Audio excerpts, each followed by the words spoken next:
नमस्कार प्रिय विद्यार्थियों, सुप्रभात, राम राम। आज हम अपना जो अलंकारों का जो टॉपिक चल रहा था उसके अंतर्गत आगे के जो अलंकार हैं उनका वर्णन करेंगे। जैसे आज हमारे पास है उपमा अलंकार। इससे पहले हमने अनुप्रास, यमक, श्लेष इत्यादि का वर्णन कर लिया है। आज हम शुरू करेंगे उपमा अलंकार। तो उपमा अलंकार किसे कहते हैं, क्या परिभाषा है इसकी, कौन कौन से इसमें अंग हैं और क्या इसकी उदाहरण हैं, तो वो देखना है। तो उपमा अलंकार शुरू करते हैं। उपमा का अर्थ होता है किसी से तुलना करना, किसी से समानता बताना या उसके जैसा उसको बताना। तो आइए हम विस्तार से जानते हैं उपमा के बारे में। तो उपमा अलंकार, उपमा अलंकार का शाब्दिक अर्थ अगर लें उपमा का, तो उसका अर्थ होता है समानता, तुलना या उसके जैसा। उपमा का शाब्दिक अर्थ है समानता, तुलना या उसके जैसा, जिसके बारे में हम बता रहे हैं। और उपमा अलंकार जो है वो अर्थालंकार की श्रेणी में आता है। उपमा अलंकार अर्थालंकार की श्रेणी में आता है। उपमा अलंकार के दौरान हमें कुछ, जैसे समानता बताने के लिए हमें वाचक शब्दों की आवश्यकता पड़ती है, आवश्यकता रहती है। और वो वाचक शब्द कौन कौन से हो सकते हैं वो देखें कि वाचक शब्द जो हैं सा, से, सी या सम या समान या तुल्य, ये जो वाचक शब्द हैं उपमा अर्थालंकार के अंतर्गत आएंगे। उदाहरण में ये वाचक शब्द जो है आपको दिखाई देंगे। तो अब हमें देखना है उपमा अलंकार की परिभाषा को। उपमा अलंकार की परिभाषा है जहाँ किसी वर्णित को प्रस्तुत भी बोलते हैं, जहाँ किसी वर्णित प्रस्तुत वस्तु की उसके किसी रूप, गुण, क्रिया, स्वभाव आदि की समानता के आधार पर किसी अन्य से, यानी अप्रस्तुत किसी अन्य वस्तु से उसकी समानता स्थापित की जाए। अर्थात उपमा अलंकार में किसी वर्णित प्रस्तुत के माध्यम से अप्रस्तुत जो वस्तु है उसकी समानता बताई जाएगी, यानी उसके समान बताया जाएगा, उसकी तुलना की जाएगी, यानी उसके जैसा उसको बताया जाएगा। इस दौरान हमें देखते हैं कि उपमा अलंकार के दौरान कुछ इसके अंग हैं। इसके 4 अंग माने गए हैं और चारों अंग जो हैं वो कौन कौन से हैं। एक तो उपमेय, जो प्रस्तुत है उसको उपमेय भी बोलते हैं। जो प्रस्तुत है, वर्णित है, उसको उपमेय कहा जाता है, यानी जिसकी समानता की जाए। उपमेय जिसकी समानता की जाए, जिसकी समानता की जाए वो क्या है, उपमेय है। उपमेय को वर्णित या प्रस्तुत भी कहा जाता है। दूसरा इसका अंग जो है वो है उपमान, जिसको अप्रस्तुत कहते हैं। ये अप्रस्तुत जो है इसको उपमान की संज्ञा दी गई है। उपमान, इसको उपमान की संज्ञा दी गई है। और उपमान अप्रस्तुत है जिसके समान, उपमान का अर्थ है जिसके समान उपमेय को बताया जाए, जिसके समान उपमेय को बताया जाए। इसके 2 अंग हो गए। उपमा में 4 अंग हमें देखने को मिलते हैं। एक तो उपमेय होता है जिसको प्रस्तुत या वर्णित कहा जाता है, यानी उपमेय का अर्थ है जिसकी समानता की जाए। दूसरा है अप्रस्तुत यानी उपमान। उपमान जो है वो अप्रस्तुत है जिसके समान उपमेय को बताया जाए। अब इसके बाद तीसरा जो अंग है वो निकल कर आता है हमारे सामने, वाचक शब्द।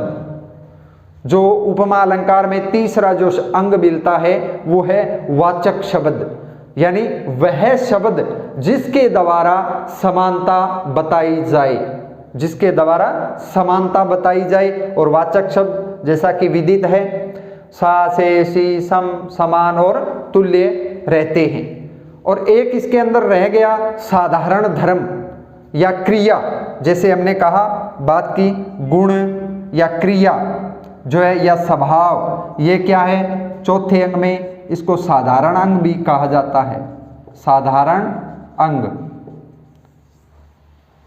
साधारण अंग यानी वह गुण या क्रिया जिसके कारण बने, जिसके कारण बताए जाएं, वह गुण या क्रिया वो किस में आएंगे, वो साधारण धर्म में आएंगे।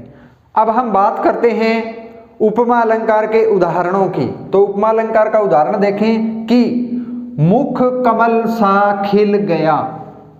मुख कमल सा खिल गया, कोई कारण रहा होगा, किसी सुंदर वस्तु को देखा तो क्या कहा कि मुख कमल सा खिल गया, मुख कमल सा खिल गया। इसमें जो मुख है वो क्या है, उपमेय। मुख क्या है, उपमेय है, क्योंकि वो प्रस्तुत है, मुख प्रस्तुत है और कमल क्या है, उपमान, जो कि अप्रस्तुत है। कमल अप्रस्तुत है, उपमान है और मुख उपमेय है। अब इसके अंदर जो वाचक शब्द रहेगा वो है सा। सा क्या है, वाचक शब्द है। और खिल गया ये क्या है, साधारण धर्म। यह क्या हो गया, साधारण धर्म। तो उपमा अलंकार का उदाहरण देखें कि मुख कमल सा खिल गया। मुख यहां पर उपमेय है, कमल यहां पर उपमान है, सा वाचक शब्द है और खिल गया साधारण धर्म है। अब दूसरा उदाहरण देखें कि 2 दिवस रहकर कुटी में, 2 दिवस रहकर कुटी में आग सी सुलगा गए हैं, दीप सा उर जल रहा, वो कह दो तुम्हें कैसे बुझाएं या बुझाऊं। अर्थात 2 दिवस रहकर कुटी में, यानी जो इसके अंदर वियोग श्रृंगार भी है। नायक प्रेमी या प्रेमिका, नायक या नायिका, नायक जो है वो घर पे आता है, 2 दिवस वहाँ पर रहता है, फिर वो वापस प्रदेश चला जाता है। तो उसके विरह में जो है वो नायिका जो है वो कह रही है कि 2 दिवस रहकर कुटी में आग सी सुलगा गए हैं, दीप सा उर जल रहा, कह दो तुम्ही कैसे बुझाऊं। अब इसके अंदर देखिए कि उपमान कौन सा है, उपमान कौन है, उपमेय कौन है, वाचक शब्द कौन है, साधारण धर्म कौन है। तो उपमान यहां पर होगा दीप, उपमान है, सा वाचक शब्द है, वाचक शब्द है। और उपमेय क्या है, उर, हृदय, उर यानी हृदय, ये हो गया उपमेय। और जल रहा साधारण धर्म, साधारण धर्म यानी दीप सा उर जल रहा, कह दो तुम्हें कैसे बुझाऊं। तो ये था उदाहरण उपमा अलंकार का। एक और देखते हैं उदाहरण, ऐसे बहुत सारे अनेकों उदाहरण हैं। तीसरा उदाहरण देखें कि यहां लिख लेते हैं, सुनी सुरसुरी, सुनी सुरसरी, सम पावन वाणी, सम पावन वाणी। अब इसके अंदर देखें कि जो सम है ये तो वाचक शब्द रहेगा, जैसे सा सम ये तो वाचक शब्द है। और जो ये वाणी है, ये वाणी जो है वो उपमेय है, वाणी क्या हो गया, उपमेय हो गई। और पावन किसके समान है वो, ये पावन जो है साधारण धर्म हो गया, ये साधारण धर्म है। और जो सुरसरी है यानी किसके समान, वो सुरसुरी, सुरसुरी जो क्या है उपमेय है, यानी उसकी जो वाणी है वो गंगा के समान पवित्र करने वाली है, उसकी जो वाणी है वो गंगा के समान पवित्र करने वाली है, वो मैंने सुनी, यानी सुनी सुरसुरी सम पावन वाणी। इसका एक उदाहरण था मुख कमल सा खिल गया, फिर 2 दिवस रहकर कुटी में आग से सुलगा गए हैं, दीप सा उर जल रहा कह दो तुम्ही कैसे बुझाऊं। तो ये तीनों उदाहरण जो हैं वो हैं उपमा अलंकार के। तो उपमा अलंकार इस प्रकार जो है वो अपना कंप्लीट होता है। आइए अब हम बात करते हैं रूपक अलंकार की, कि रूपक अलंकार की परिभाषा क्या रहेगी। तो रूपक अलंकार में क्या होता है कि जब एक वस्तु का दूसरी वस्तु पर आरोप किया जाए, जब एक वस्तु का दूसरी वस्तु पर आरोप किया जाए वहां पर रूपक अलंकार माना जाता है। अर्थात या यूं भी कह सकते हैं कि जब एक वस्तु को दूसरी वस्तु का रूप दिया जाए, जब एक वस्तु पर दूसरी वस्तु का आरोप किया जाए वहां पर रूपक अलंकार है। या यूं कहें कि जब एक वस्तु को दूसरी वस्तु मान लिया जाए, जब एक वस्तु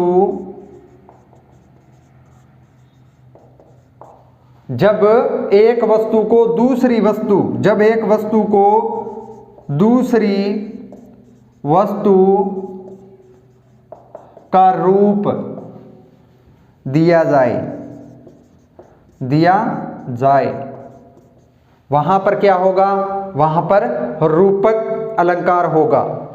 अब इसका उदाहरण देखें कि मुख कमल है, यहां पर मुख पर कमल का आरोप किया गया है, मुख पर कमल का आरोप किया गया है। जब एक वस्तु पर दूसरी वस्तु का आरोप किया जाए, ये बात आपको ध्यान में रखनी है कि आरोप किया जाए या रूप दिया जाए, आरोप किया जाए या रूप दिया जाए वहां पर रूपक अलंकार माना जाता है। चरण सरोज पखारन लागा, यहां पर जो है चरणों पर सरोज का आरोप किया गया है, जो चरण हैं उस पर सरोज का आरोप किया गया है। तो ये था हमारा रूपक अलंकार। तो रूपक अलंकार में क्या है कि जब एक वस्तु पर दूसरी वस्तु का आरोप किया जाए, जब एक वस्तु को दूसरी वस्तु का रूप दिया जाए, जैसे मुख कमल है, मुख पर कमल का आरोप है, चरण सरोज पखारन लागा, चरणों पर सरोज का जो है आरोप किया गया है। तो इसमें आरोप होता है, समान नहीं बताया जाता, सीधा सीधा तुरंत आरोप कर दिया जाता है कि ये वास्तव में मुख कमल है, मुख क्या है, कमल है, और उसमें मुख कमल सा खिल गया, किसमें, उपमा में, तो वहां पर वाचक शब्द थे। तो ये था हमारा रूपक अलंकार। अब हम बात करते हैं नेक्स्ट हमारा जो अलंकार है उत्प्रेक्षा। उत्प्रेक्षा अलंकार की परिभाषा क्या रहेगी कि जब एक वस्तु में दूसरी वस्तु की संभावना की जाए, जब एक वस्तु में दूसरी वस्तु की संभावना की जाए, या जब एक वस्तु को दूसरी वस्तु मान लिया जाए। जबकि रूपक में क्या था, आरोप था, उपमा में क्या था, उसके समान बताया गया था, और उत्प्रेक्षा में क्या है, वस्तु में दूसरी वस्तु की संभावना की जाए, या यूं कहें कि एक वस्तु को दूसरी वस्तु मान लिया जाए। अब यहां पर संभावना करने हेतु, संभावना को व्यक्त करने के लिए कुछ वाचक शब्दों का प्रयोग किया जाता है, कुछ शब्दों का प्रयोग किया जाएगा उदाहरणों में। तो वो शब्द कौन कौन से होंगे वो देखो आप। संभावना व्यक्त करने के लिए कुछ शब्द हैं, जैसे मनो, मानो, मनहु, मनो, मानो, मनहु, जानो, जनु, जानो, जनु, जनहु, इत्यादि जो वाचक शब्द हैं उनका प्रयोग संभावना व्यक्त करने के लिए किया जाएगा। तो ये था हमारा उत्प्रेक्षा अलंकार। इसकी परिभाषा है, जब एक वस्तु में दूसरी वस्तु की संभावना की जाए, या यूं कहें कि एक वस्तु को दूसरी वस्तु मान लिया जाए और संभावना व्यक्त करने के लिए कुछ शब्दों का, वाचक शब्दों का प्रयोग होता है, जैसे मनो, मानो, मनहु, जानो, जनु, जनहु इत्यादि शब्दों का प्रयोग किया जाएगा। तो अब हमें इसका उदाहरण देखना है। उत्प्रेक्षा अलंकार है, उसके उदाहरण देखें कि नेत्र मानो कमल है, नेत्र मानो कमल है। यहां पर ये क्या है? वाचक शब्द। और वाचक शब्द जो है वो किसके लिए आया है? यानी नेत्रों को कमल माना गया है, नेत्रों को कमल माना गया है, लेकिन जो नेत्र हैं वो वास्तव में कमल है नहीं, केवल संभावना व्यक्त की जा रही है। वास्तव में वो नेत्र जो हैं वो कमल नहीं है। कमल का उस कमल पर, नेत्र पर कमल की संभावना व्यक्त हो रही है कि नेत्र मानो कमल है। अब जो नेत्र हैं वो वास्तव में कमल नहीं है, केवल और केवल इसकी संभावना व्यक्त हुई है, कमल की संभावना व्यक्त हुई है, मान लिया गया है, संभावना है। और संभावना व्यक्त करने के लिए ये शब्द वाचक शब्द के रूप में प्रयोग किया गया है, नेत्र मानो कमल है। अब इसी का दूसरा उदाहरण देखें कि अति कटु वचन कहती के कई, अति कटु वचन कहती के कई, मानहु लोन जरे पर देही। अब इसमें क्या कहा गया है? इसमें केकई की व्यवहार के बारे में बात किया गया है। केकई जो हैं, राम की जो माता थी, जो राम की जो माता थी केकई, उनके बारे में कहा गया है कि जो केकई हैं वो कटु वचन कहती हैं, यानी जो वचन कहती है बुरे वचन कहती है। किस प्रकार कहती हैं? जैसे जले पर नून, नून यानी नमक, जले पर नमक छिड़क रही हूं, यानी जैसे ऐसे लग रहा है जैसे नमक, जले पर नमक छिड़क रही हूं, ऐसे वो केकई है वो कटु वचन कहती हैं। तो इसमें जो वाचक शब्द है वो लगा है यहां पर मानहु, वाचक शब्द है मानहु, और संभावना व्यक्त हुई है कि जो वचन है उसके वो कैसे हैं कि जले हुए पर नमक छिड़कना, उसके समान उसके वचन है। किसके? केकई के। कि अति कटु वचन कहती केकई, मानहु लोन जरे पर देही। तो ये जो उदाहरण है, नेत्र मानो कमल है, ये जो उदाहरण है वो है उत्प्रेक्षा के। अब हम बात करते हैं हमारा अगला अलंकार, संदेह है अलंकार। देखें, जैसा कि नाम से स्पष्ट है, इसमें संदेह होता है, यानी इसमें है तो संभावना ही, लेकिन भ्रम संदेह हो जाता है और निश्चित नहीं हो पाता कि है या अथवा नहीं है। तो इसकी परिभाषा को देखेंगे, वाचक शब्दों को देखेंगे, तब जाकर हमें इसका पता चलेगा कि संदेह अलंकार वास्तव में है क्या। तो संदेह अलंकार को जाने। परिभाषा संदेह अलंकार की, जब सादृश्य, सादृश्य का अर्थ यहां पर होगा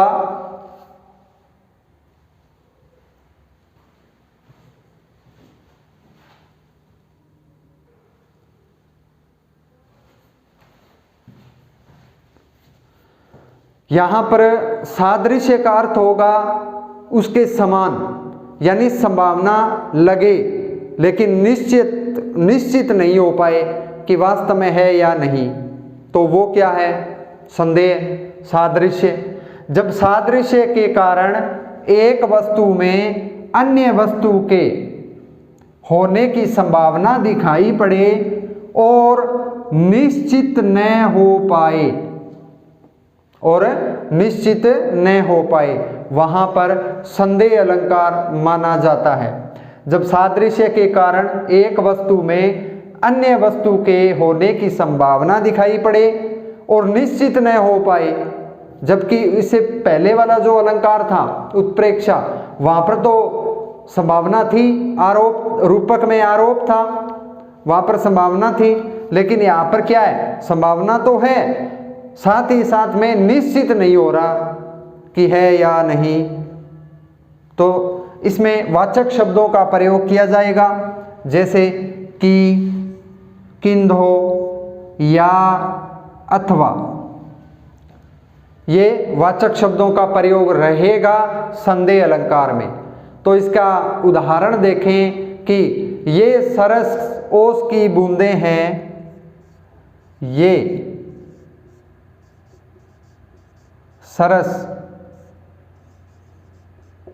ओस की बूंदें हैं, ओस की बूंदें हैं, या ये सरस ओस की बूंदें हैं, या मंजुल मोती, या मंजुल मोती।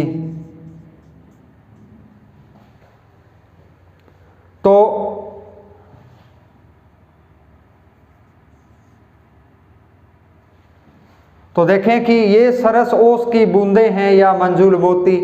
इस लाइन में क्या हुआ कि संभावना व्यक्त हो रही है साथ में, तो और साथ में वाचक शब्द भी हैं, देखो या वाचक शब्द हैं, साथ में वो जो निश्चित है वो नहीं हो पा रहा है कि वास्तव में ये ओस की बूंदें हैं या मोती हैं, भ्रम हो रहा है, निश्चित नहीं हो पा रहा है इसके अंदर। तो ये सरस ओस की बूंदें हैं या मंजुल मोती, यानी ये ओस की बूंदें हैं या मोतियों की माला या मोती हैं, ये निश्चित नहीं हो पा रहा। और यहाँ पर वाचक शब्द है या। तो इसके अन्य उदाहरण है वो देखते हैं। हरि मुख यह आली, किंदो केंदो उयो मयंक। जैसा कि स्पष्ट हो रहा है कि वाचक शब्द किंदो केंदो ये आए हैं, तो संदेह अलंकार है। इसका अर्थ देखें कि हरि मुख यह आली, कि हे सखी, कि हे सखी यह हरि का मुख है या चंद्रमा है। हरि मुख यह आली, किंदो केंदो उयो मयंक, मयंक यानी चंद्रमा। तो कोई सखी है वो कह रही है कि हे सखी यह हरि का मुख है या कोई चंद्रमा उगा हुआ है, चंद्रमा उग आया है। तो उस सखी को निश्चित नहीं हो रहा है कि वास्तव में यह हरि का मुख है या कोई चंद्रमा उगा हुआ है, निश्चित नहीं हो रहा है। तो मतलब यहाँ पर संदेह अलंकार है, संदेह उत्पन्न हो रहा है। एक और उदाहरण देखें कि केंदो ऋतुराज काज अवनी उसास लेत, किंदो यह ग्रीष्म की भीषण लुआर है। तो इसमें क्या है कि ग्रीष्म ऋतु के बारे में कहा गया है कि यह ग्रीष्म ऋतु की भीषण लुआर या लुए हैं, भीषण गर्मी के कारण जो ग्रीष्म ऋतु की भीषण लुआर है, या बसंत ऋतु की जो धरती के अंदर से निकली हुई जो चमक है वो है, जो धरती के अंदर से निकली हुई बसंत ऋतु में पृथ्वी की अंदर से जो चमक है वो है, या ग्रीष्म ऋतु की भीषण गर्मी के कारण जो लुएं चलती है वो है। तो इसमें भी इसमें निश्चित नहीं हो रहा है कि पृथ्वी के अंदर से बसंत ऋतु के समय जो पृथ्वी के अंदर से चमक हो रही है वो है या गर्मी की भीषण लुएं हैं। तो इसमें भी निश्चित नहीं हो रहा है। तो यहाँ पर मतलब संदेह अलंकार है। तो ये था हमारा संदेह अलंकार। अलंकार हमारा है भ्रांतिमान अलंकार। इससे पहले हमने संदेह अलंकार किया था। संदेह में क्या है कि संभावना है, निश्चित नहीं हो पाता है कि है कि नहीं है। और भ्रांतिमान में क्या है कि भ्रांतिमान में भी भ्रांति होती है, निश्चित नहीं होता। लेकिन भ्रांतिमान में भूल से संदेह में तो क्या था, भूल नहीं थी, जानबूझकर आरोप किया गया था। जबकि इसमें भ्रांतिमान में क्या है, भूल से वो उस वस्तु को समझ बैठता है, भूल हो जाती है, भूल से समझ बैठता है वो। तो देखें भ्रांतिमान अलंकार की परिभाषा। भ्रांतिमान अलंकार, जब सादृश्य के कारण, बात वही है, जब सादृश्य के कारण यानी एक जैसा दृश्य होने के कारण, सादृश्य मतलब एक जैसा दृश्य होने के कारण, जब सादृश्य के कारण उपमेय में उपमान का भ्रम हो, उपमेय में उपमान का क्या हो, भ्रम हो, या जब उपमेय को भूल से, जब उपमेय को भूल से उपमान समझ लिया जाए, यानी भूलवश उपमेय को उपमान समझ लेना, वो क्या है, भ्रांतिमान, भ्रांति है। और इसमें सादृश्य के कारण उपमेय में उपमान का भ्रम होता है। तो उदाहरण देखें इसका, जानी श्याम को श्याम घन नाची उठे वन मोर, अर्थात श्याम, श्याम यानी कृष्ण, श्याम यानी कृष्ण, और श्याम घन यानी कृष्ण के जैसे आकार के, रंग के, रूप के मानकर जो बादल हैं, बादल, उसको श्याम घन की संज्ञा दी गई है, यानी उसका रूप श्री कृष्ण जैसा है, श्याम रंग जैसा है। तो देखें कि जानी श्याम को श्याम घन नाची उठे वन मोर, यानी मोरों ने श्री कृष्ण को भूल से, श्री कृष्ण को भूल से श्याम घन समझ लिया, यानी बादल समझ लिया, क्योंकि श्री कृष्ण का और इस बादलों का जो रंग है सादृश्य के कारण एक जैसा दृश्य दिखाई दे रहा है, रंग एक जैसा है दोनों का, श्याम रंग का। इस कारण मोरों में भ्रम हो गया और मोरों ने भूलवश से कृष्ण को श्याम घन समझ लिया, बादल समझ लिया, और वन में वो नाचने लग गए कि अब तो बादल आ गए हैं और बरसात होने वाली है। तो जानी श्याम को श्याम घन नाची उठे वन मोर, तो यहाँ पर श्याम कृष्ण है, श्याम घन बादल हैं। तो मोरों ने भूलवश बादलों को श्याम को बादल समझ लिया और नाचने लग गए। जब सादृश्य के कारण उपमेय में उपमान का भ्रम हो और जब उपमेय को भूल से उपमान समझ लिया जाए तो वहां पर भ्रांतिमान अलंकार होता है। तो आइए अब हम बात करते हैं दृष्टांत अलंकार की। दृष्टांत अलंकार की परिभाषा देखें क्या होती है।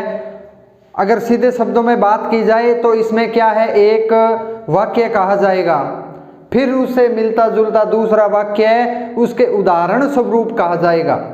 पहले एक वाक्य होगा, फिर उसके बाद दूसरा वाक्य है, उसके उदाहरण स्वरूप कहा जाएगा, और दोनों में बिंब प्रतिबिंब का जो है वो भाव होता है।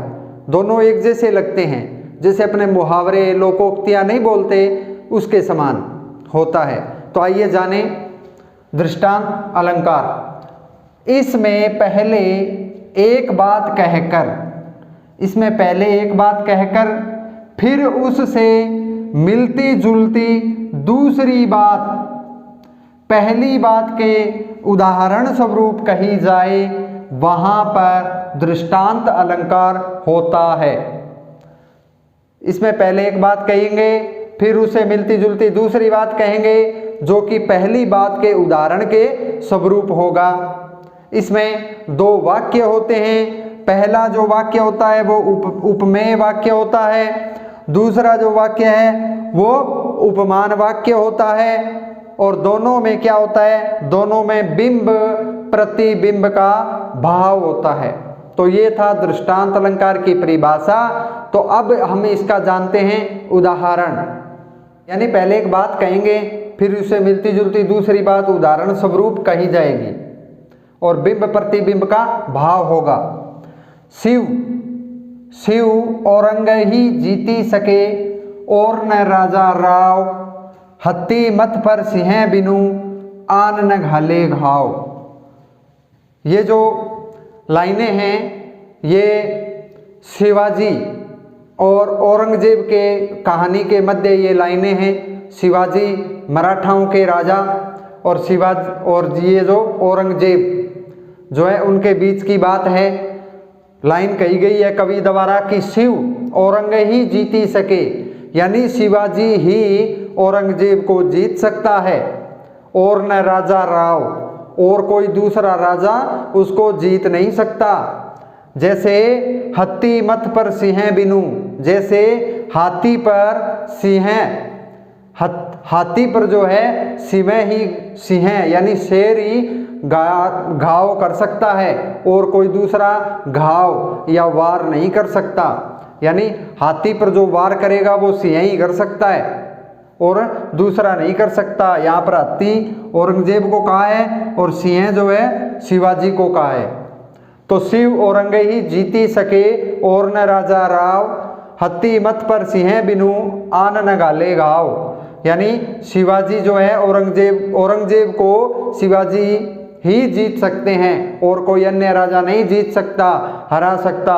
क्योंकि हत्ती मत पर सिंह बिनु, क्योंकि हाथी पर जो घाव करेगा वो सिंह ही करेगा और कोई दूसरा घाव नहीं कर सकता। ये उदाहरण स्वरूप बात कही गई है शिवाजी और औरंगजेब के द्वारा।